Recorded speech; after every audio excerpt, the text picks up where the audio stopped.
Well, in addition to everything else, it's primary night in 4 different states: Minnesota, Wisconsin, Connecticut, and Vermont. And another unfolding story: DNC Vice Chair Keith Ellison leaving his House seat to run for Minnesota Attorney General.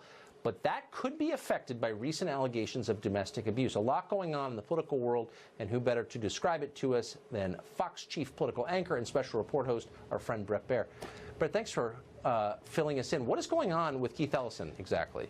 Yeah, Tucker, this allegation of domestic abuse from a former girlfriend came out in the final days of this campaign. He's denying the allegations, but it is probably going to affect some votes there. We don't have any numbers yet out of Minnesota. The amazing part of this story, though, is what you mentioned, and that is that he is the current deputy chair of the Democratic National Committee, and you really haven't seen this story many places.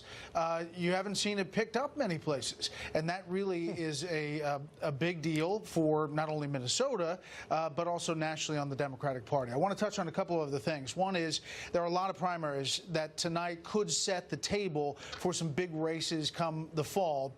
If you think about it, on the governors in New England, which is, as you know, a pretty progressive area, region, currently Republicans hold 4 out of the 6 states, the governor's office there in that region, and they could be 5 by the fall, because Connecticut, the current governor there, Dan Malloy, the Democrat, is very unpopular. The situation there with taxes, very unpopular. And tonight, Ned Lamont, who beat Senator Joe Lieberman 12 years ago, won the Democratic primary. And you have a host of candidates running against for the Republican primary tonight. How that shapes up could be another Republican governor's seat in New England to come the fall. Kind of amazing is the region is becoming more left, but more Republicans elected governor. Amazing. Yeah. Bret Baier, great to see you. Thank you for that. See you, Tucker.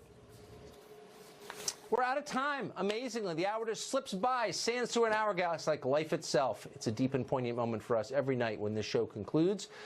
We'll be back tomorrow. The show that is the sworn enemy of lying, pomposity, smugness, and groupthink. DVR it if you have figured out how to do that. But above all, have a great evening. Last night, we came in a little long, as we say in the business, and stole about 6 seconds from our friend Sean Hannity. Exactly. Tonight. We want to give it back to him. 3. Sean Hannity, there he is. Well, I'm just a radio guy, Tucker. So for me, hitting the post is like, it's important. You go 15 seconds long, 15 seconds short. Those seconds are my gifts to you. Listen, we love you. The show's great. That's all that matters. All right, Tucker. And welcome to Hannity. Busy breaking news night again.